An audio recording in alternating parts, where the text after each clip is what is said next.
व्यक्ति एक व्यक्तित्व अनेक। इस पुस्तक में आज हम पढ़ेंगे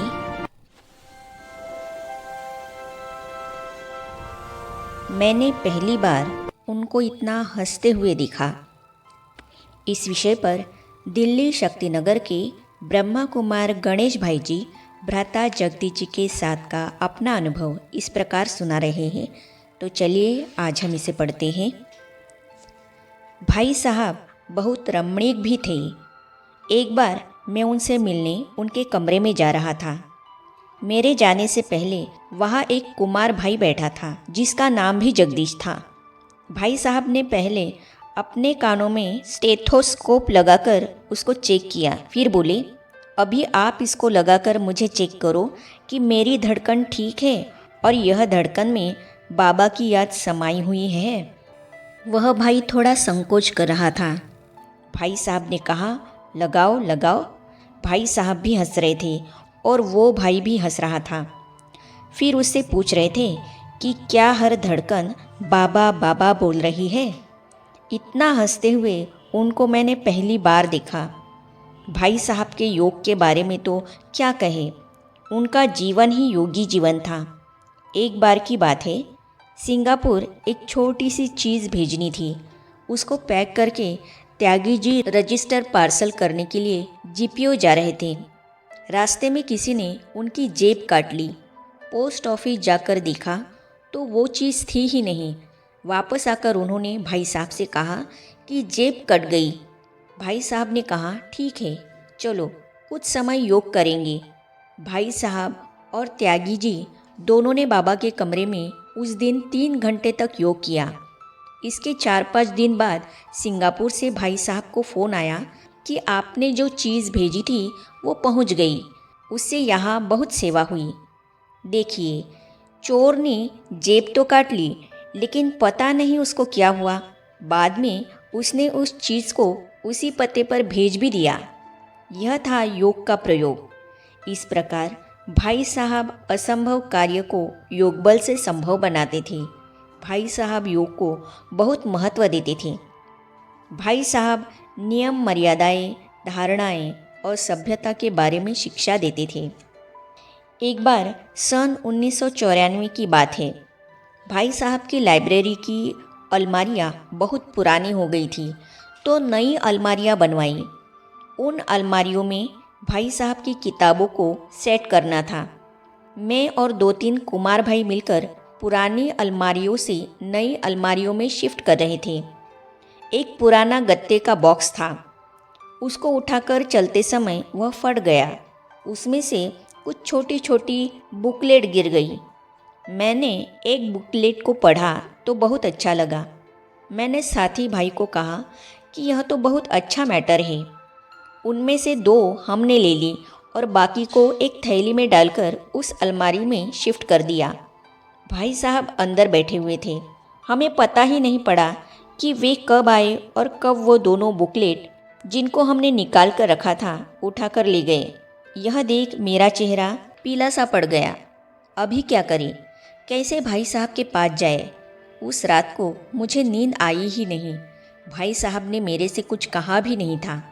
अगले दिन भाई साहब से कुछ पूछने या कहने से डर लगने लगा।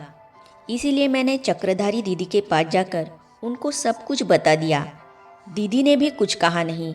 लेकिन अगले दिन क्लास में भाई साहब ने कहा कि यज्ञ की कोई भी वस्तु, चाहे वो छोटी सी सुई ही क्यों न हो, बिना पूछे किसी को लेनी नहीं चाहिए, क्योंकि आज छोटी चीज़ ले जाऊंगा, कल बड़ी चीज़ भी ले जा सकता हूँ। इस प्रकार भाई साहब हमें नियम, मर्यादाएं, धारणाएं और सभ्यता के बारे में शिक्षा देते थे। सेवा करने का उनका ढंग भी विशेष होता था। सेवा के विषय में भाई साहब के बारे में क्या बताएं। सेवा में तो वे निडर थे। भगवान की आज्ञा सिर माथे। हाथ में ली हुई सेवा पूरी होने तक दम नहीं लेते थे। कुछ भी हो, कितने भी विघ्न और परीक्षाएं आए, लेकिन पूरी करके ही छोड़ते थे। सेवा करने का उनका ढंग भी विशेष होता था।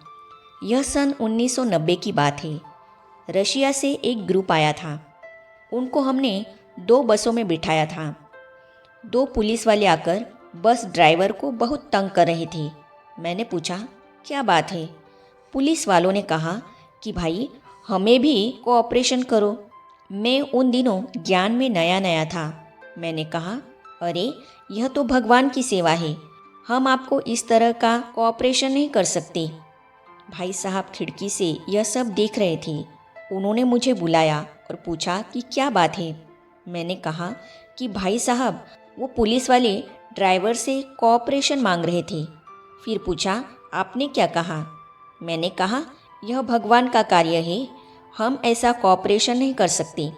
भाई साहब ने कहा, ऐसा नहीं कहना था, उनसे कहना था कि हम कोऑपरेशन नहीं करते बल्कि ऑपरेशन करते हैं।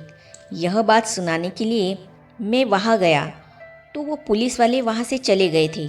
इस प्रकार वे ज्ञान युक्त और योग युक्त होकर कोई भी सेवा करते थे। भाई साहब की रॉयल्टी बहुत ज़बरदस्त थी। हमारे बच्चे बहुत छोटे छोटे थे।